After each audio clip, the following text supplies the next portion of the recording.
So we're working on flat water this morning, and so we're using the ultramarine blue and burnt sienna along with the white, and we're going to do a blend in the water. We're going to do it vertically.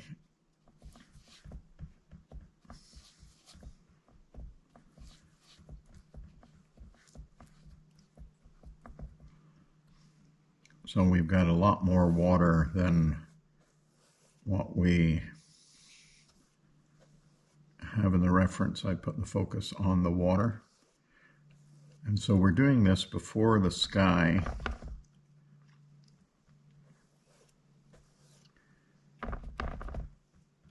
Just so it allows us to go over. We do have a landmass that can take out some of our problems there. Just paint that side while I have the paint.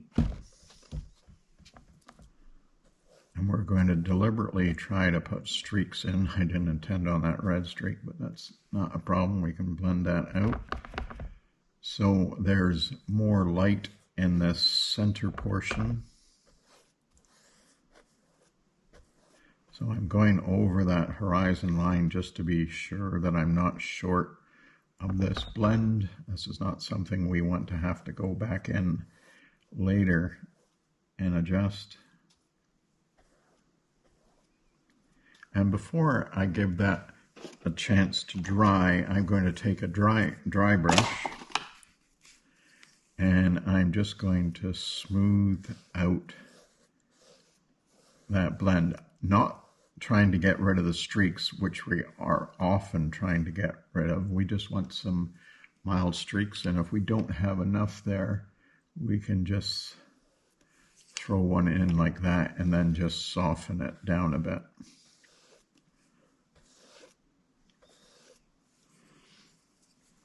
So we're going to come in,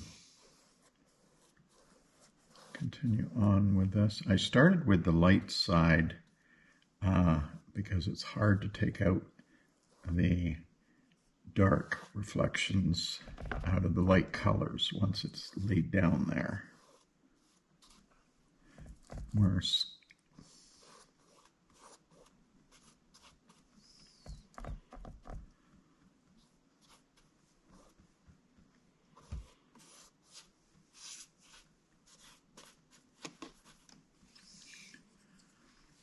So we're going to probably use the phthalo blue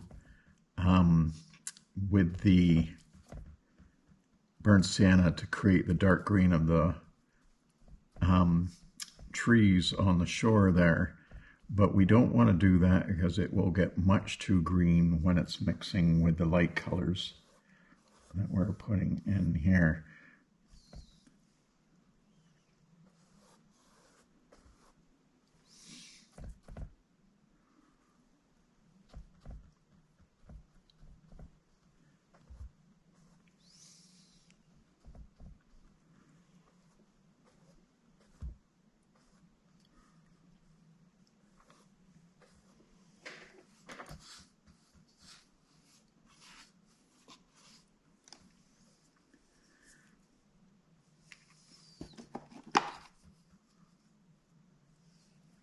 I used my dry brush to paint.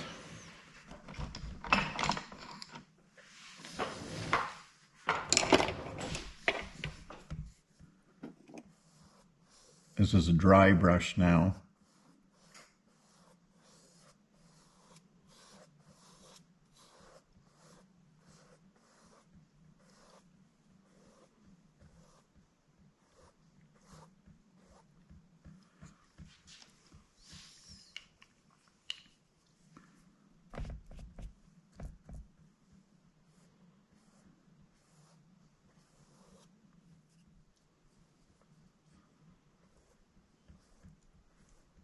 Just trying to get this darker near the shore.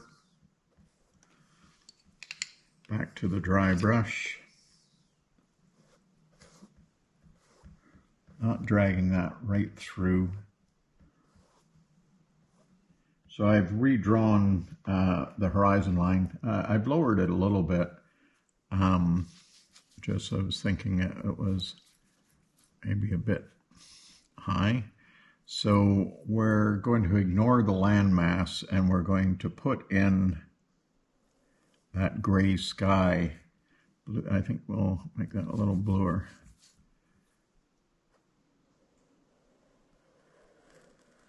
And we don't have to worry too much about that line just because we're going to be putting a landmass in there. And so then the bottom of that cloud is a little darker.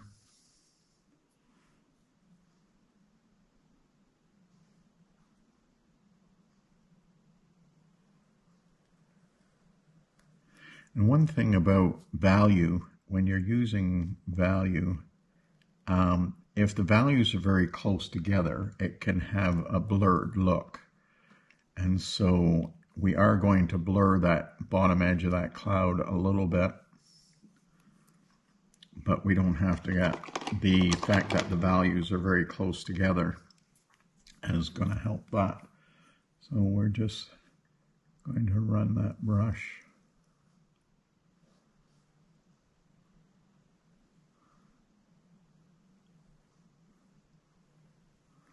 along the bottom there. Now we're not going to do the top part of this cloud because the part above that is actually behind that. Usually when you're working with clouds, what is closest to the horizon is farthest away.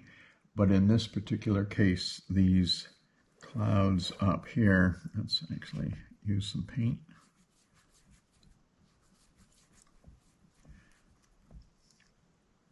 Are farther back.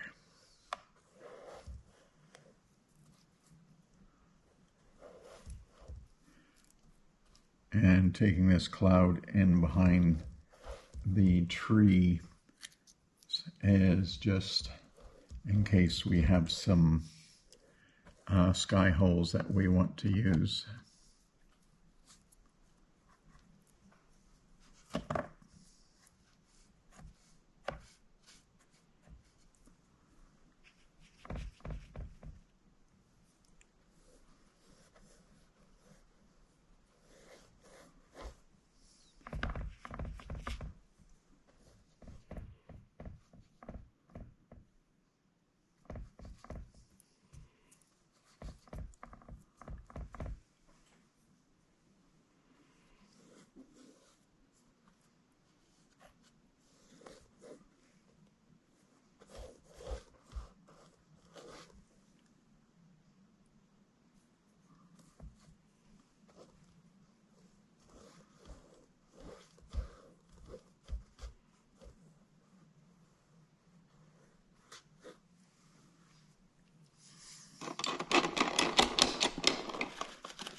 We're going to add a little bit of yellow ochre to the light sky in the picture, as it's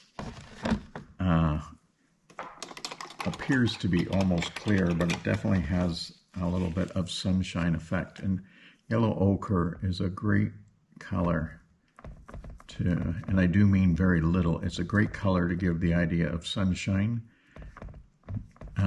If you use the yellow light or a yellow deep, it just looks a little too brassy. So, and you can see this is not a lot. It's just slightly, well,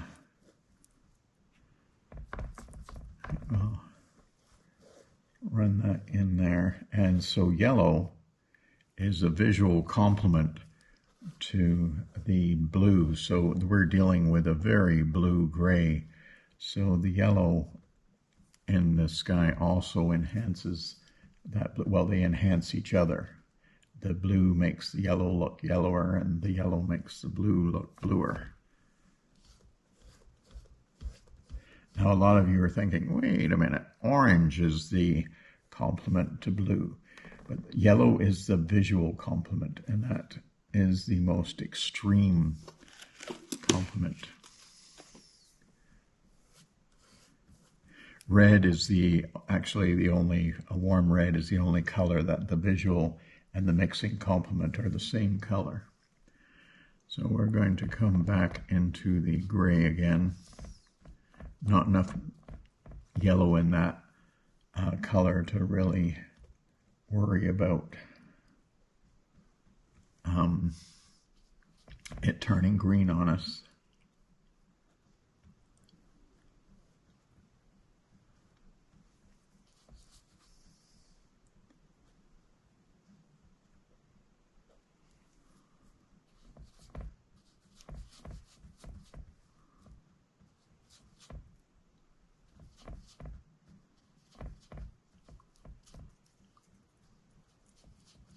The burnt sienna is a bit stronger than the ultramarine blue, so when you're adding the burnt sienna, you need to have a little bit lighter touch than you might have. That's much too dark.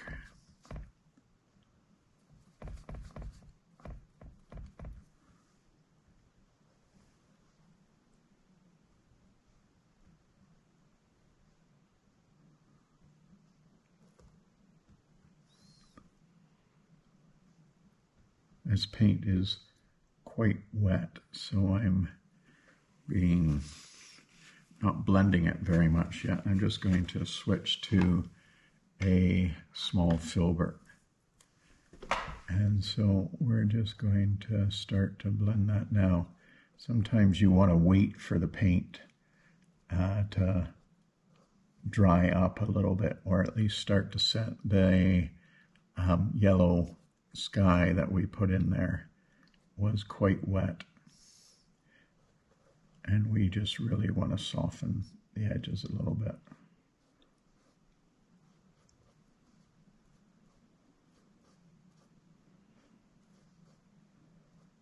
And when you're doing skies like this, you really, I mean, this is not the focus of the video, but you really need to pay attention to the condition of the paint before you really start getting into blending too much. Too wet and it just gets a big mess, or mushy, and too dry and it won't blend.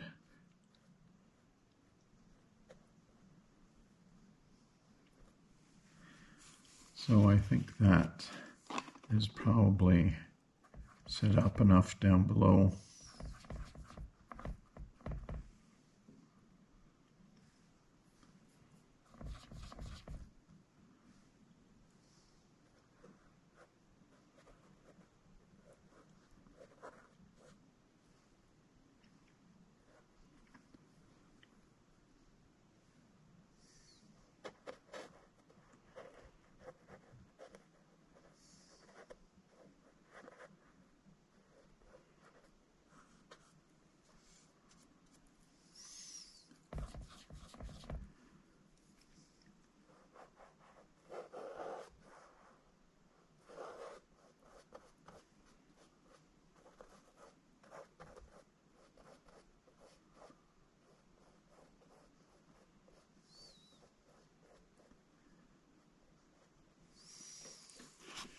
Taking the paint off the brush.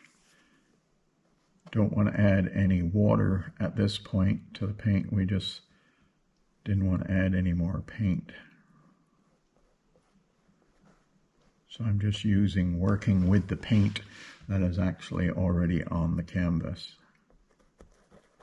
That's starting to get a little bit dry there, so we can get a little bit more aggressive. And we'll start coming in down the bottom. I think one of the ways to blend two colors into another is to actually mix a third color and blend that into both. So I've made a middle value gray there.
putting the lighter color down and then coming back, letting it set up just a little bit, and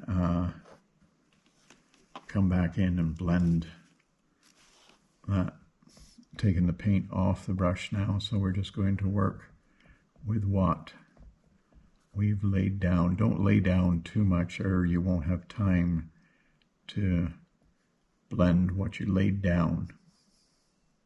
So we're going to do a lot of the next part is going to be glazes on the water. So we're just going to, the water has had enough time to dry that we shouldn't have a problem. So we're just running that along there, and then we're going to get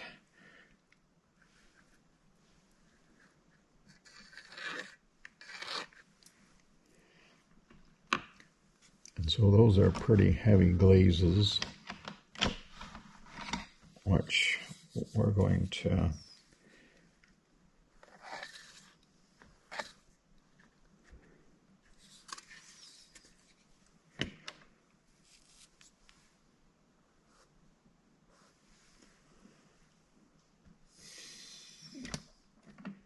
and you should be able to still see the streaking that we did on the undercoat through the glaze, but not too much. We're just going to switch brushes here. And so you can see I've got a little mark here that I'm not that crazy about. So that's a good place to put the next glaze. So we're going to get that brush just a little wet this time, just to soften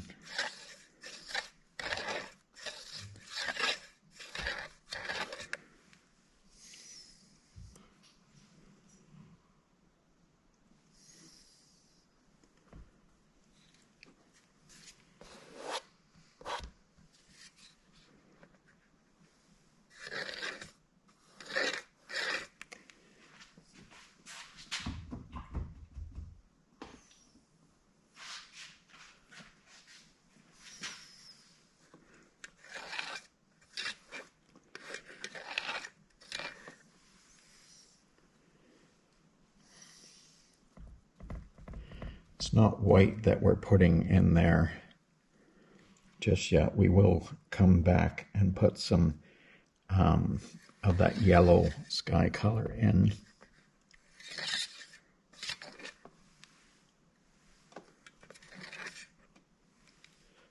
So I inadvertently hit that phthalo blue there, and you can see the remnants there, but I wanted to clean that up.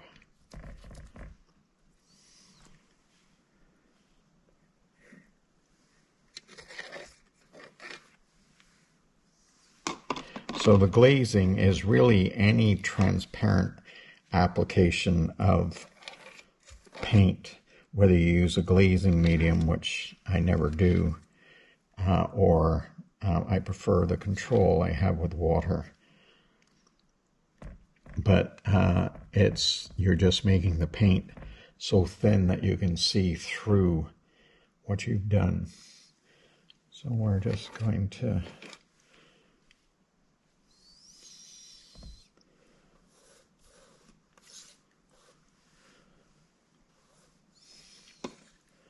a little bit of thick paint there.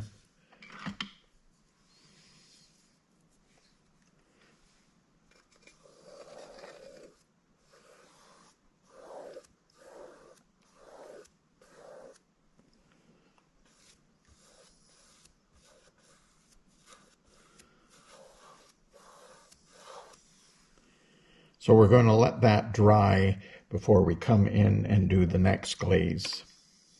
So we're mixing up a real dark over here. Too much white contamination there.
So I've cleaned the brush and I'm just going to stretch some lines out there a little bit.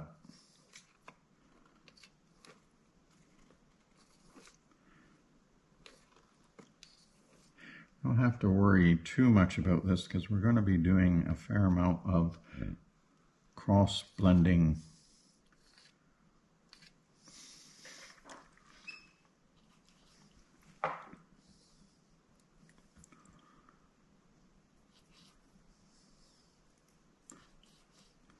The paint is a little bit wet from the Stay Wet palette. I'm running it a little too wet.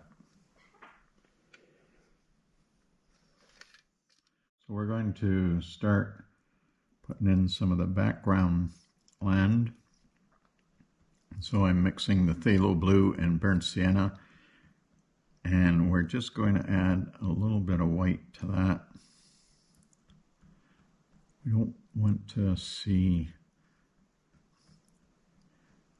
and I think we're going to add a little bit of ultramarine. We don't want this too dark, but we also don't want it too green, because not only does value fade in the distance, but so does hue. So we're going to try this. I think that brush is just going to be too big. I'll switch to number 6 rigger.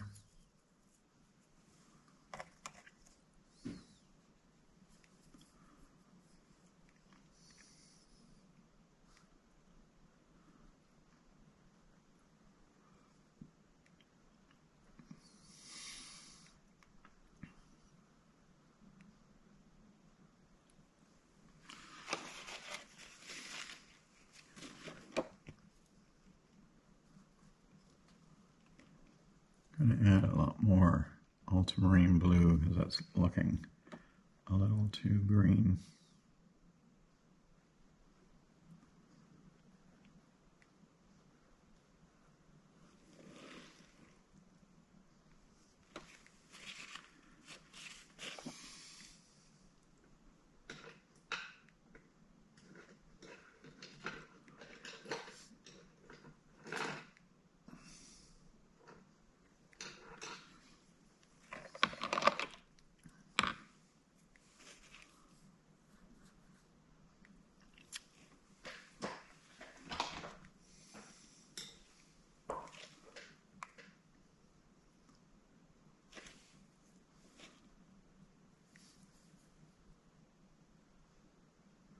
Just switch to a number 1 rigger. Gonna have to get rid of some of these brushes there. Showing lots of hairs. So we're not going to put a lot of detail on this island.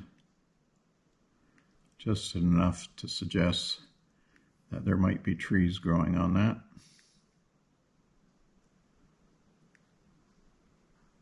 This is a photo from north of Superior. So we're going lighter and a little bluer. We still want to have some green to that.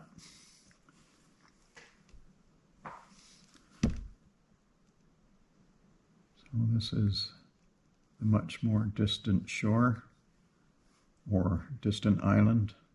I'm guessing island because we're looking out towards the American side.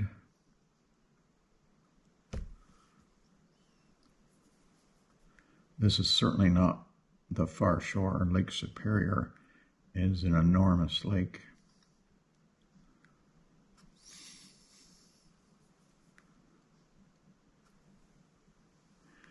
I think that needs to be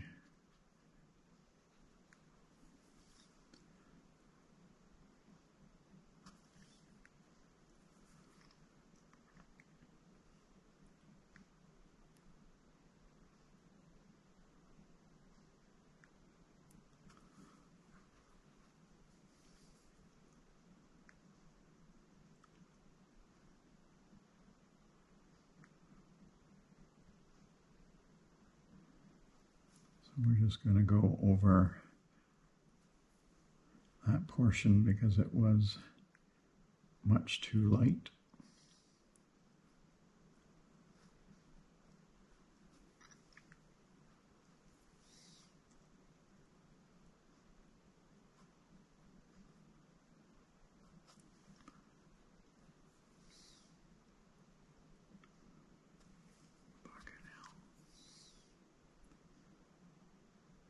Keep hitting the white there.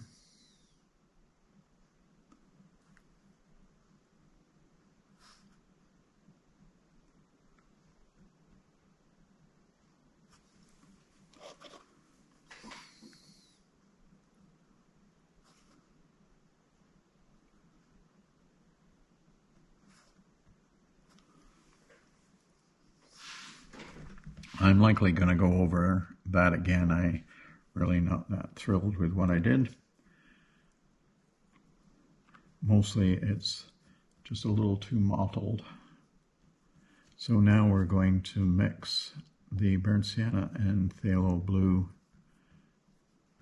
Come back to the rigger, and we're just going to, I don't think I like that brush very much. Nothing like a brand new brush, but I'm nearly new. This is a little bit newer and hasn't been abused quite so much by myself.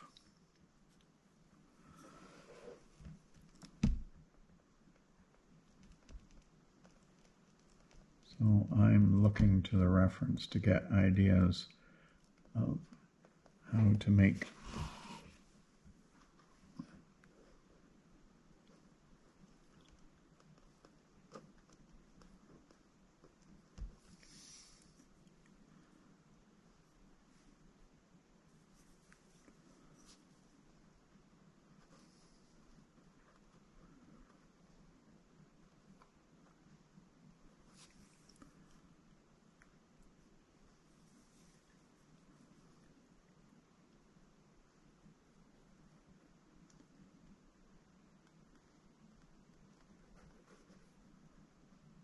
So this is where I painted that sky so I could deliberately leave some negative space between the trees.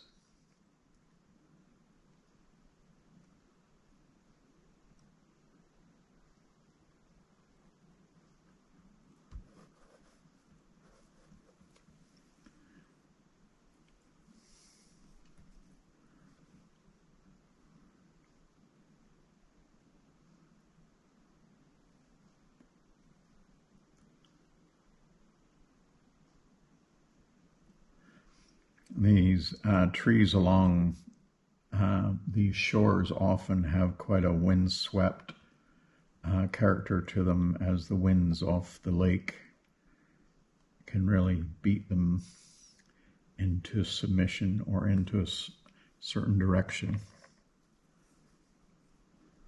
Storms, although I have never experienced one, I hear can be quite fierce off this Lake Superior, off all the Great Lakes, but especially Superior.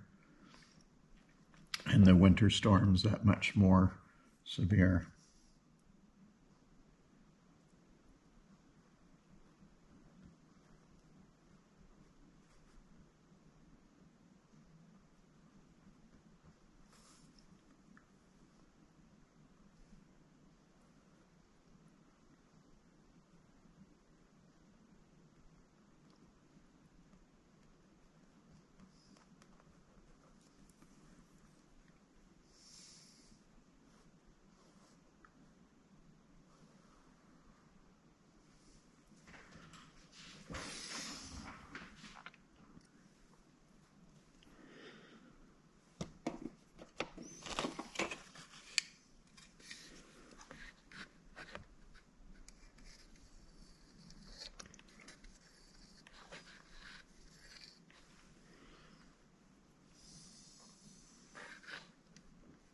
Try and keep these really nice and straight.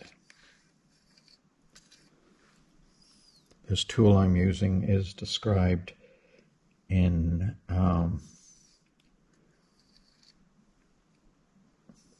the glazing sun rays video. Sorry, I had to think about which one it was in. And it is also thoroughly described in my book on techniques, which of course you should all have.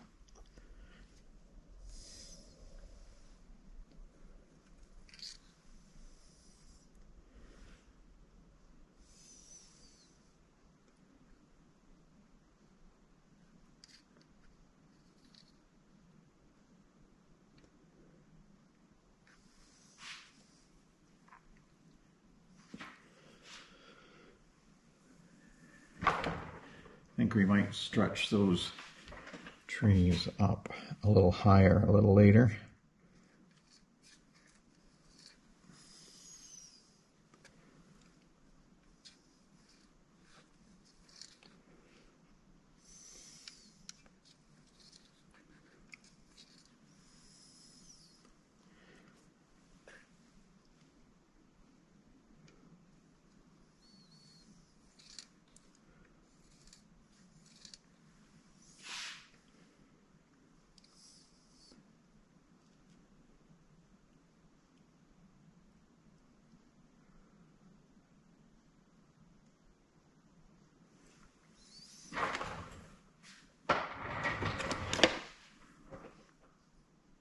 Now that those distant trees have dried up a bit,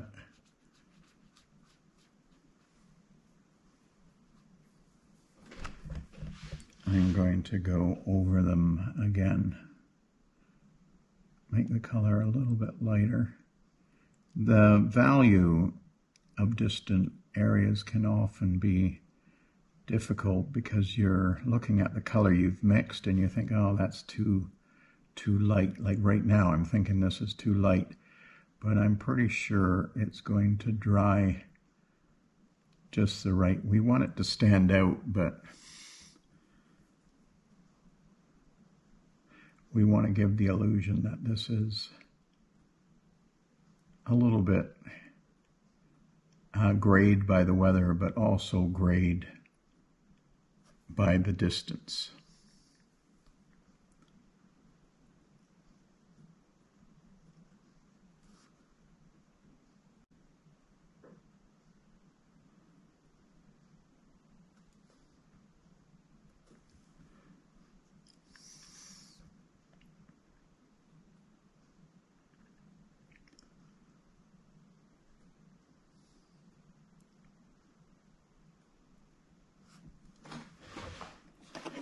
So I'm just going to clean up that line there a little bit.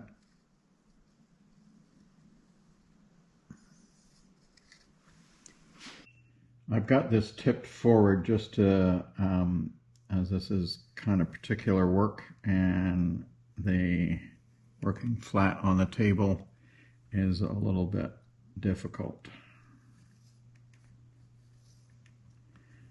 So we're just doing the micro ripples in the foreground.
I think we'll call that done.